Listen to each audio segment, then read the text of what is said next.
Welcome to the Grid Culture Podcast, where we talk about Formula One and Formula One fantasy using Grid Rival. Today, we're here to break down the British Grand Prix, and to be honest, probably like the best race thus far this season.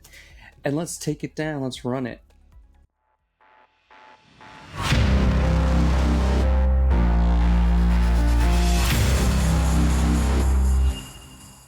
All right. When did you watch it?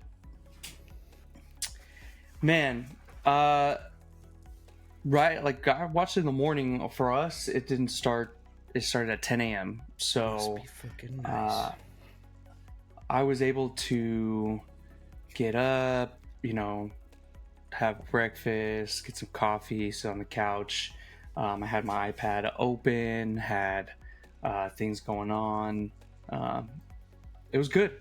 It was an awesome race. I had me and my fiance were watching it together. She actually had a lot to say too because it was wild. What about you? We did our 5th meetup this week. It was probably our most successful one so far. In the past, we've had like 5-6 people. We walked up the stairs today, and there was just like a bunch of people. I think we had 16 people total.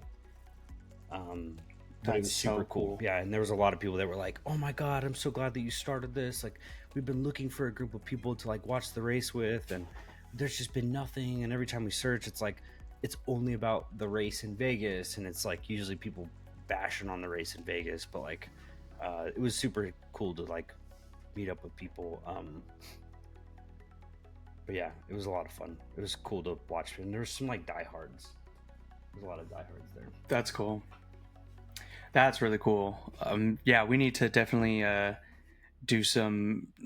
I'll help you host it, and we'll get a bunch of stuff from Grid Culture to do some stuff there. Yeah, and maybe even fly out. Yeah, I was thinking for it. What we'll do is we can do if you want to do I don't know, 10% off, we can throw that on the Instagram, and I can kind of share it out because there was already some people that were like, "Oh my god, I love your hat," or "Oh, I love your shirt." So there was definitely some interest. Damn. So excellent. Yeah, that sounds awesome. Yeah. So, man, getting into this, the British Grand Prix does not upset. I mean, last year we had Joe. Yeah, that huge crash. That one was so scary. And this one we didn't really have too much. We had the weirdest DNF I've ever seen in my life. Almost before the race starts, Gasly doesn't even get on the freaking track, and he did DNF, right? He didn't. I don't even think he started. Did he start the race? He started in the pit lane, and then they were just like, retire the car.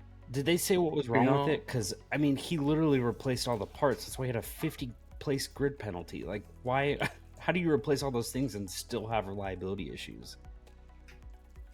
Yeah, I don't understand. I mean, I guess just take the penalty, and just you're not going to win. You're not going to get points. Just save the car, save the money. Maybe that's what they went for. But it kind of seemed like they didn't tell him. They didn't tell him that they were just going to retire it. But then, 10 laps in, our pole sitter, George Russell, had to retire after water failure. Yeah, we were joking about some sort of pump incident. We were convinced that it was just, I can't drink any water, so I need to retire my car because I'm so thirsty. The water's way too hot. But it actually was a reliability issue with the cooling of the car. So yeah, that makes sense. I mean, sucks because he had it. I mean, I think Hamilton would have always taken it. I always thought, no matter what, that Russell was never going to keep first. No. Russell is not a... if anything, if Russell would have stayed first, Hamilton and him would have fought, and Verstappen would have taken it. So if the best possible solution is that Russell would DNF, and that gives space for Hamilton to just take it. Norris almost had it too. I thought Norris was going to take it, but the pits, I think their strategy just keeps failing them. Yeah. What do you think? They totally screwed Norris on that pit stop. Yeah, Lewis undercut him. That was probably one of the like just those textbook undercuts. I mean, he really screwed himself doing that one more lap on the inters. They should have prioritized him getting in the pits and getting off those inters, and he just went way too slow around the track. Lewis got that undercut on him. But I mean, we see this over and over with McLaren because they just keep that strategy just keeps biting him in the butt. Oh my god. Yeah, McLaren, they have a lot going right, but for some reason, and I love McLaren, they're probably my favorite team. Yeah. Whereas like Hamilton is like my favorite driver. They just can't seem to get it right, and when they do, it's just based on performance. It's not based on strategy. I think they always fail at strategy. They have a lot of things going right for them, though, of course. I think Piastri, I think that they should have just gone in. They should have double pit. They're the fastest pit people. Why are they not double pitting? Mercedes is doing it back to back, no problem. And like you're the second grid or second pit position all the way forward. Like, come on. Like you should have easily had enough time to run both of them. Yeah, they would have been fine if they had just brought both in. But maybe they just and speaking of it enough. And yeah, I don't know. They're supposed to be the best, so I don't understand it. Yeah. The biggest blunder. Oh, let me grab that. I'm so. Follow it. The biggest blunder to me was Leclerc. Another crappy Ferrari. Even I think if we go back to talking about strategy, it's Ferrari that fails every single time. They would have better time with Williams strategists because at least Williams knows how to strategize. They might not have a fast car, but they know how to strategize. Yeah, it's the insane. Thing that kills me with Ferrari is like, I mean, I get the lore of Lewis going there, but I don't know, man. I mean, this is where I kind of get into it with like, do they have different strategists for the drivers? Because like Sainz repeatedly pulls it together, but again, if Leclerc doesn't qualify well because that's his bread and butter, if he doesn't qualify well, he does not race well at all. Like, he's not a good... Yeah. Sainz repeatedly shows up. Like, he may not be the best qualifier, but he's good, and he's a good racer, and he's consistent. That's where I'm like, what are they doing? Like, I don't know what the play is here with dropping Sainz. And it kind of like, we'll get into it a little bit later with my theories on where people go, but I don't know. Yeah. My other thing with the race was, you know, it's kind of just goes by the wayside, but Logan had another great race. Again, I mean, he didn't score in the points this year like he did last year, but 11th. And we were talking about it earlier with like the you know, the amount of practice that they get on that track, but it's like, why is he showing up for the British Grand Prix but not for any of the other races? It wasn't just a normal Logan Sargent stroll.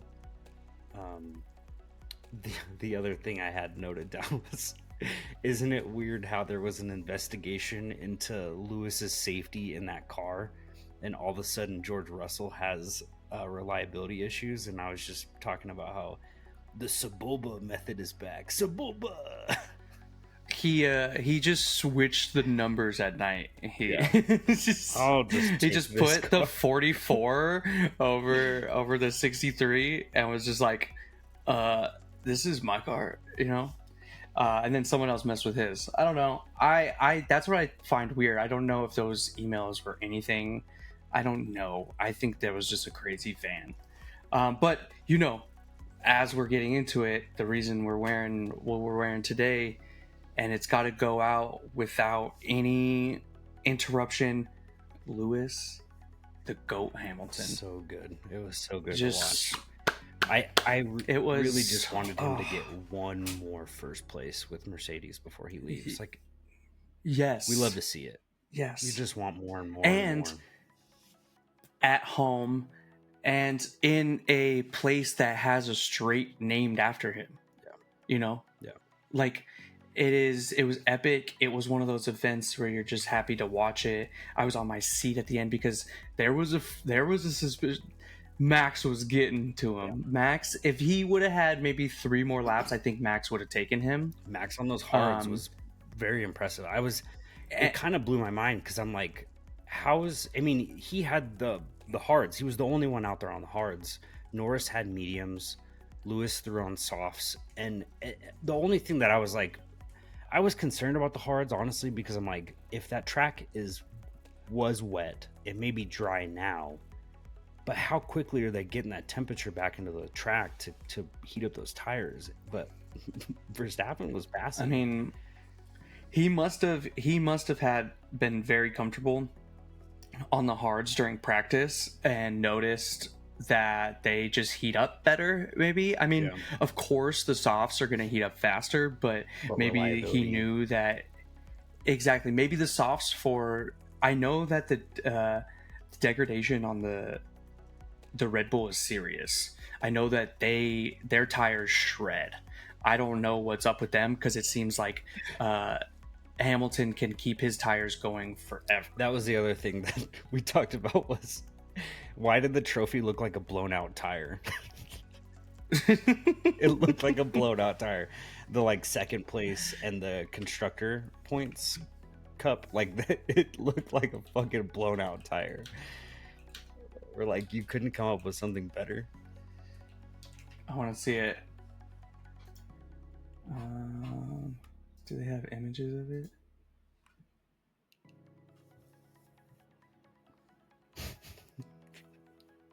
It was all shredded and everything.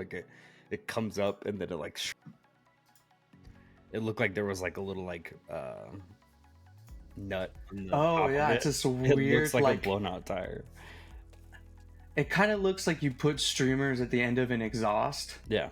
There's or like a fan. Yeah. That's kind of. It's interesting. We'll throw a picture of it right here so y'all can see it too. All right, you want to? But wow, want to get into the race report? Weird. Yeah, let's get into the race report, man. This freaking week, I made some stupid decisions and I made some good decisions. You know who did not make stupid decisions? Is you, because Mr. I am first place with 1,008 points. Yep. And I made the most money. And you made the most. Yeah, you suck. But Christian I the 3 overtakes though. That's huge. 12th to 9th. That's big. That is pretty big. And I think if I'm not mistaken, it's for everybody who did this, and it's the Hulkenberg. The Hulkenberg effect. I'm keeping him. He's the most consistent star. Yeah. And I made sure I got him, and to release money for me, I got rid of Lewis Hamilton. And I don't know why I did that. I don't know why I betrayed my man. Because I had Piastri and Leclerc and pull yours up. Okay, yeah, we'll pull mine up. Yeah, so I had Leclerc and I was like, let's he's gonna come back. When you're betting on sports, you're like, there's a dip, there's always usually a rise after that. So I thought maybe this was his rise. It's not. And then I picked up Bottas as my last ditch ever. I mean, he was only 8 mil, but Bottas was fast during practice. He was very fast. I don't know what happened to him during qualifications, but this is a track that he knows really well when he was at Mercedes. He's won around this track before. Yeah. So I was like, yes. And then Stroll was outpacing Alonso. So I think as if you need two middle people, Hulkenberg and Stroll have been solid. Stroll's been outpacing Alonso in the last like couple races, and during practice he was doing really well. But my biggest thing is I should have not dropped Hamilton and I should have dropped Leclerc. But let's see what you did to defeat everybody. All right, so this week, let me just pull up my team real quick because so I picked up. Looks like Norris and Ricardo and Hulkenberg. Norris, Hulkenberg, and Ricardo. But I had Pierre Gasly, so I dropped him when I found out that he had the 50 place grid penalty. And then I picked up Norris, Ricardo, and Hulkenberg. Threw the star on Hulkenberg. Great pickup. The only other one that I wanted to drop, but I didn't want to pay the penalty, was Racing Bulls, because this is my last week with Racing Bulls. But I wanted to pick up Haas, which would have gotten me a few extra points, but I didn't really think it was going to be that big of a deal. Not much, because... And then I just got lucky with the Lewis Hamilton, because I had already had him. I figured Mercedes was on a rise, so I kind of wanted to just ride that out. You know what's crazy is I had this lineup, except for instead of Ricardo and Racing Bulls, I had Haas, and instead of Ricardo, I think I still had Bottas, and I was like, this is good, and then I was like, never mind. I switched it up last minute. I've been playing a little bit more hard lately. I've been really dropping people and being bold, because no matter what I do, I feel like it doesn't matter. So I'm just kind of going for it this time. I'm not winning. I'm in the middle, almost smack dab. But yeah, let's see exactly. Nico. Yeah, so Nico, Yuki. Yuki's a pretty good pick. He got 10th place, so he was the last one in the points. Albon. Did I say Yuki last week? I need to bring it up. Did I say Yuki as 10, or did I say Daniel Ricciardo as 10 last week? Damn, I don't remember. We did predict it, but I don't remember who. I don't even remember who I picked. I think I said Nico. I think you did say, or you said Magnussen. I don't remember. I should have went with Logan Sargent because he was only one off.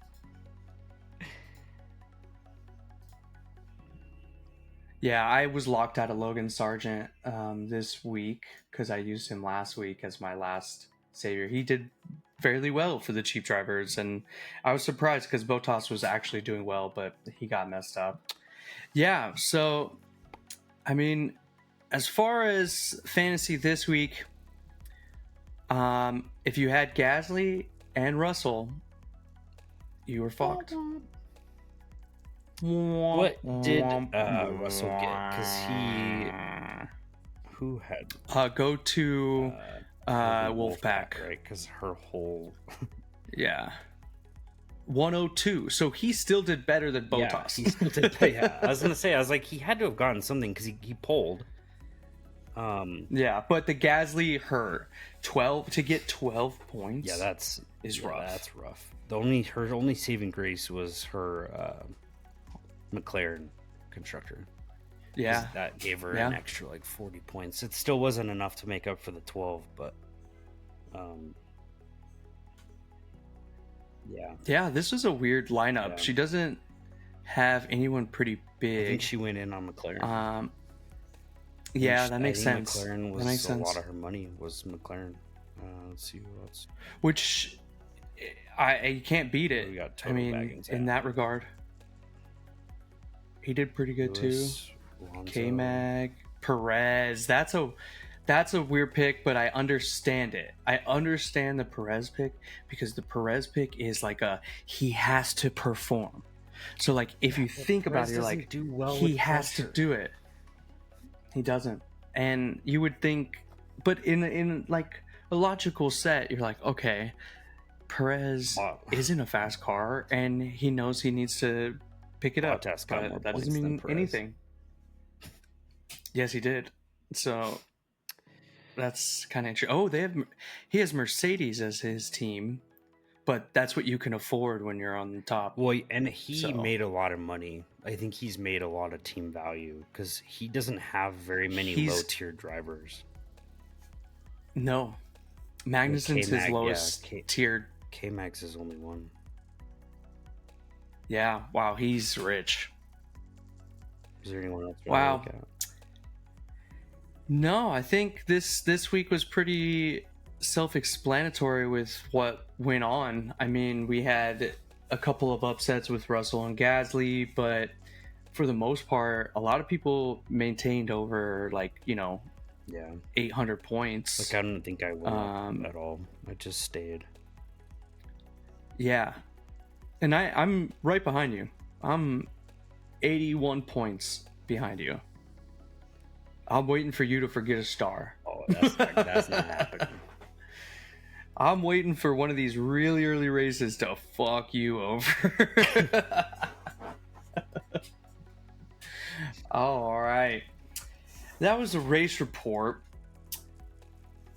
You know, last week we talked a lot about speculations and rumors and all this stuff. And before we let Plat go into his this week, we've got some normal ones, which is the real rumor as Ocon going to Haas. That is not fully confirmed, but it's fairly likely. It makes a lot of sense. I actually this weekend watched the sprint race for F2 where Kimi Antonelli actually won. And that kind of scared me a little bit for that Mercedes seat because, of course, it would be awesome to see Carlos in that seat and to see driving. And I know that there's a weird holdout for Carlos right now, and it might be that Mercedes seat, and he's seeing if Kimi Antonelli is actually worth it. I don't know. But after watching that race, Kimi was very impressive, but also was Ollie. He didn't really perform well, Ollie Berman, but I know that he's one of the champion leaders in the series right now, and he's doing well. So F2 is actually like coming up, and we're starting to see these younger kids, and actually kids, because being over 30 years old, I'm looking at these people and I'm like, where is your mom? Like, you should not be allowed in this car. Can you even have a drink? Yeah. I mean, I also found out that a thing that's worth it to go to London in off season and to go to Silverstone is that there is a chance for you to drive a Formula car, not a Formula One, of course, but a Formula 3 car, and it costs like $200, and you can run around the smaller Silverstone track.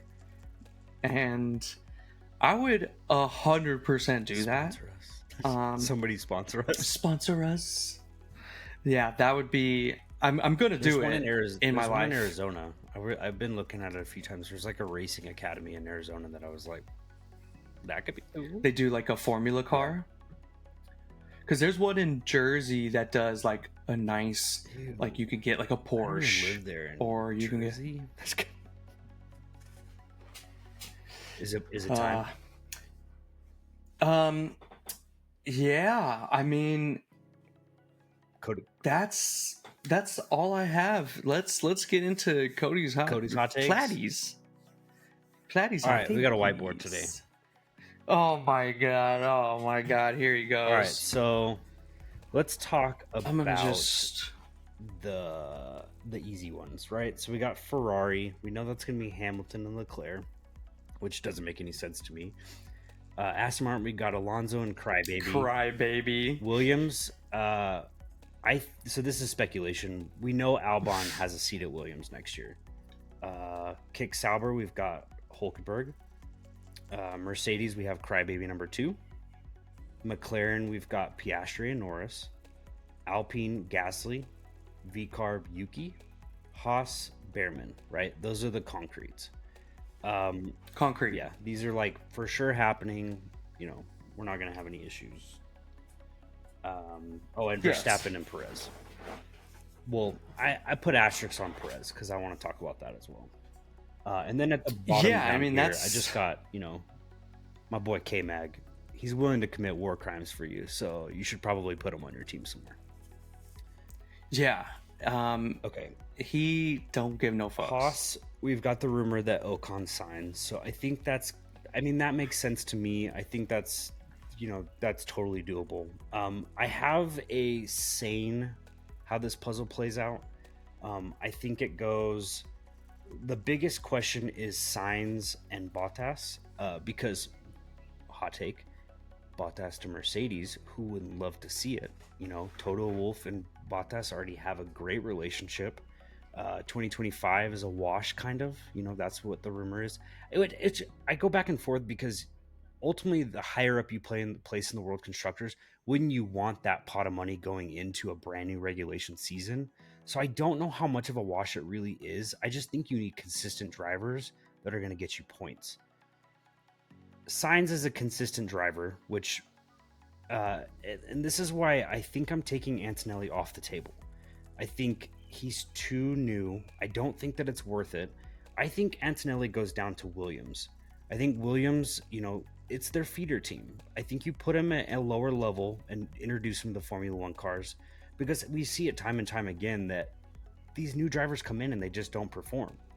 So I think the Mercedes seat boils down to Sainz and Bottas.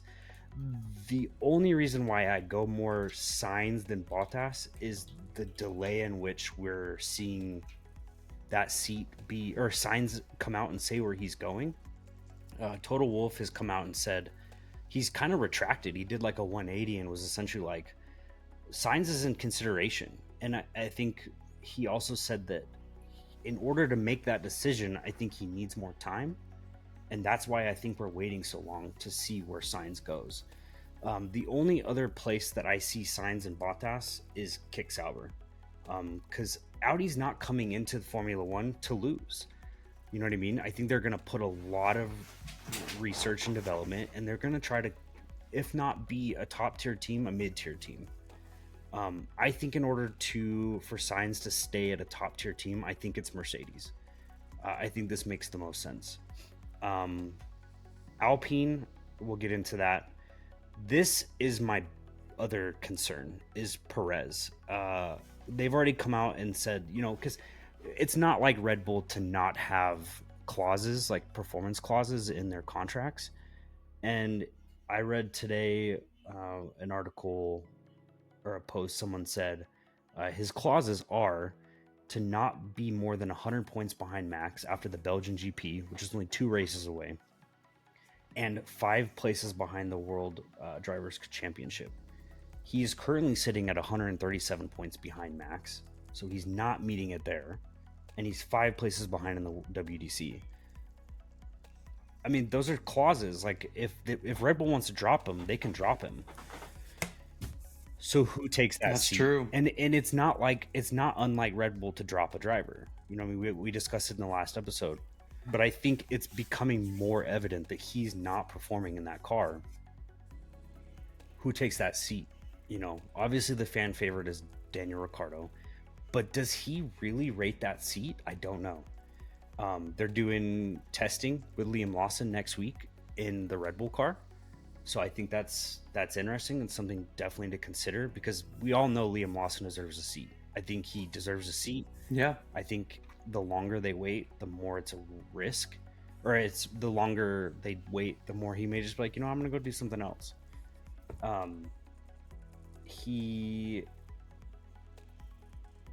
was I going to say? I don't remember what I was going to say.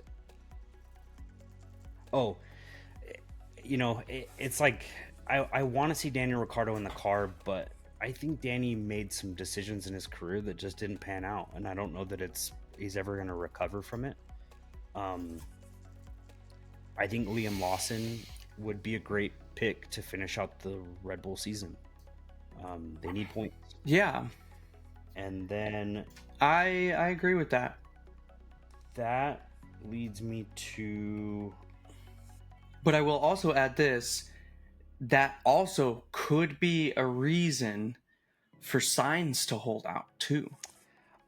He knows Perez is underperforming, and you know, I think that it's totally doable, but is Sainz going to be willing to be that number 2 driver?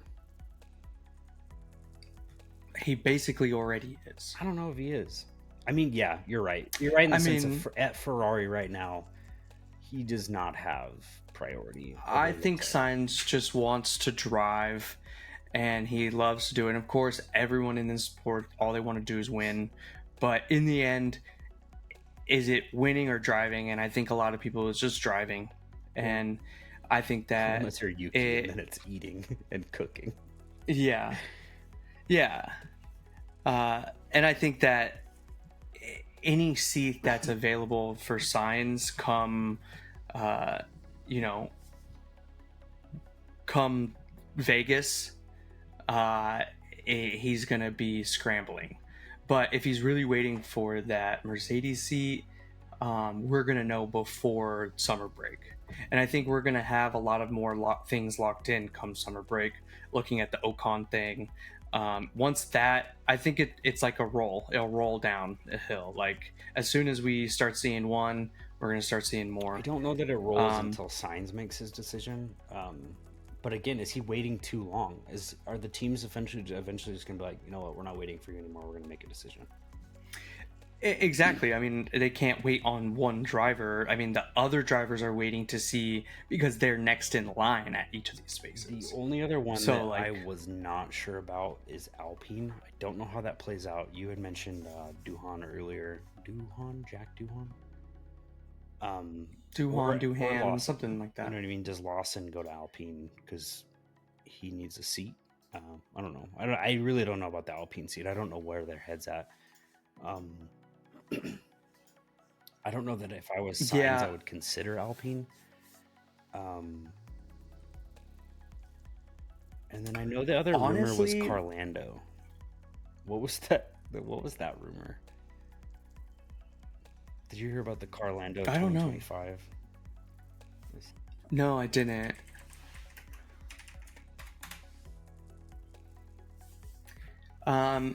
I think Alpine should grab Danny Ricciardo. He's not going back to... Dude, he burned that bridge. That team will not... It's a different team. They're not going to take him back. There's still leadership on that team that that's they're true. not going to do. The French don't forget. Yeah, I get, but it's next year. It's not going to be Renault anymore. I don't think it matters. Daniel Ricciardo will never be welcomed back. It's a whole different team. I just don't see it. I don't know. I think it's... I mean, from a totally objective perspective, it's a team that, first of all, you were talking about it last night, they have increased in their celebrity investments, all this stuff. And who is the biggest celebrity right now in F1? It's Danny Ricciardo. Oh, Danny Ricciardo. I thought you were going to say Brad Pitt.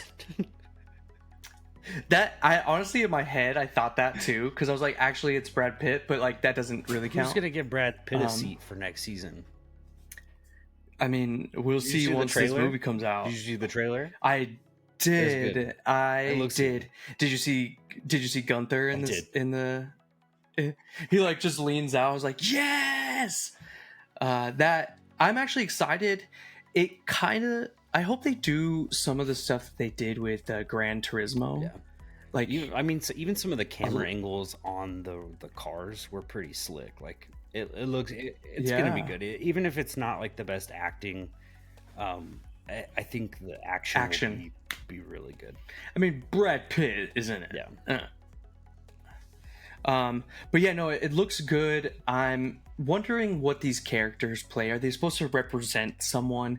Is Brad Pitt playing a Lewis? It's like a underdog story. Hamilton type underdog story, because even in the trailer they're talking about how we're not going to beat them in the straights, but we need to be faster in the corners. And I think they do some probably weird loophole in the regulations where they make a faster car that takes turns way better than the rest of the cars, and It's how they win.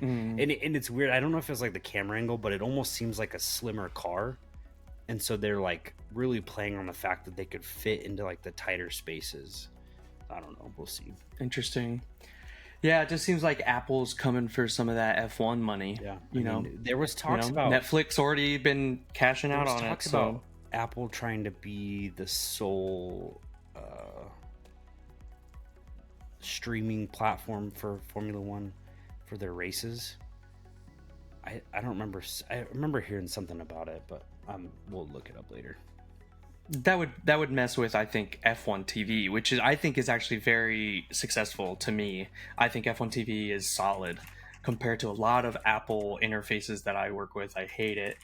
F1 TV is wonderful, and this is not a plug, but if you don't have it, you're failing. Yeah, it was September last year. Apple considers bid for F1 rights to expand their sports portfolio. Apple's reportedly looking at expanding their investment in sports programming with Formula One. The move would make Apple the exclusive streaming home of the popular international racing division. The massive media tech company is mulling a $2 billion annual deal to stream F1 races. This was, I don't know, World Soccer talk, but I remember hearing something about it. And if they're talking about it on soccer platform, then obviously people were talking about it. But yeah, I mean, that was a big thing in the race today, was that they're all seeing the story. I even saw an interview with Norris, was it? And you could see Brad Pitt in the back, like they were filming a post-race interview while they were doing their post-race interview. I don't know what was going on. One scene where everyone started cracking up, but it was they cut to Mr. Beans in the Mercedes garage, and we're just like, what the hell? I mean, they even the commentators were like, usually he has a very popular reaction face, but not today. The last thing that I have before we go into the Hungarian Grand Prix, which is our next Grand Prix, is, do I go to Austin? I've been thinking about it a lot. Earlier this month, I had sent Plat a screenshot of my plans to go to Austin, and it was just pricing out. And the price out was about $2,100. And that was very estimated, slim, and that was a month ago. So I'm looking into it. It'd be really fun to go, make some content, have fun, and then be back on Monday to do the podcast with you. But, can I swing it? I just got engaged. There's a lot of things going on in my life, but you only live once, and I'm very much loving this season. And if that race becomes a race that usually I think is a race where people can win the championship, Max keeps winning all these things, he's going to be done before Austin. Be in October, so we've got plenty of time. But I don't know the way this pans out. All right, I mean, it's going to be tight this year. He's well ahead in the drivers' champion, but even this week, McLaren got 27 points to his 18. So for the constructors, that's big. Let's see, we got Budapest. That's true. Hungarian Grand Prix, number of laps 70. We got first Grand Prix was 1986. Lap record is 1 minute 16 seconds. 1 minute 16.627. Track was built in 1985. It says 1935. I'm looking at the F1 stats. Oh. The Hungarian. Oh, just the Hungaroring. Yeah. And it says where it began on the Hungaroring in 1985. We wanted to go to Budapest, right? This was one of the ones that we're like, let's do Budapest. Yeah, because this one is fairly accessible from Budapest. Very much sponsor us. Cheaper. Somebody send us. I'll go to any of them, to be honest, except for the hot ones and the ones you can't drink alcohol. Yeah. Yeah. Hard pass. Like, I would love to go to Singapore, but I am a sweater, as you can already see in this just semi-hot room. We'll I would train not- like the drivers do. We'll just go in the sauna and ride bikes, and we'll just practice what the drivers do. And Just we'll go to it's Singapore. basically just getting used to sweat dripping down your head. That's all you have to be used to. I mean, if we're gonna do Pacific, I'd rather do Australia or Japan, but that's just me. But I want to go to Europe. Never been to Europe. I've always wanted to go to Europe. I've traveled all over the Pacific. You were in China and Japan when you were on tour. Yeah, in the military. I've been in a lot of countries. But Europe, let's go. Europe 2025, 26. I don't know. We'll see. But back to the Hungarian. Lewis has won this the most. He's won this 8 times, which is pretty incredible. Could it be 9? Michael Schumacher is behind him with 4. Ayrton Senna is 3, and then there's a bunch of people who are tied for 2, which is Piquet, Damon Hill, Villeneuve, Hakkinen, Button, Vettel, and Verstappen. Could this be a race where we see Ferrari come back? I don't think so. There's very little straights in this circuit. It's mostly corners. Do you know what I totally forgot? 3 years ago, Esteban Ocon won this race. No, that's not gonna happen. You're getting crazy here. I remember that was the one that it rained, and he was just excellent. He did not skip a beat. That dude was a beast. That was a cool race to watch. If anyone wants to go back to watch a race, 2021 Hungarian Grand Prix, Esteban Ocon winning, it's just worth it to see that. You know who DNF'd last shit. year? Who's Esteban that? Ocon. And Pierre Gasly. Is this the fighting one? Was this where they fought? It could be. And then Logan Sargent DNF'd And they as restarted. Well. Last year we had Max win, naturally. Lando second, Sergio Perez third, Lewis Hamilton fourth, Oscar Piastri fifth, George Russell sixth, 7 and 8, Ferrari, Fernando Alonso, and Lance Stroll. Wow. Well, that was the Great Culture Podcast, and we will be back. P10? Who you got for P10? Oh, you want to do another P10, P10 for the next one? Okay, for Lance Stroll took Hungarian P10 Grand last year. I'm gonna say Ricardo. You all right? I'm gonna say Ricardo. I could see the sweat on your fucking head. You're starting to lose your marbles. Hey, it might be the sweat. It's gonna be Ricardo. I'm gonna go Yuki. So we're both going some racing bulls. Who do you got for pole? Just to throw that out there, just because P10 doesn't matter. I'm just gonna go out and I want Hamilton. Lando. I want him to take it. Okay, I'm gonna go Lando. Let's get to it. That sounds pole. That sounds excellent. Awesome. Well, thank you for being here, and that was the Grid Culture Podcast this time. And we'll be here, not next week, but in 2 weeks to break down the Hungarian Grand Prix. Peace.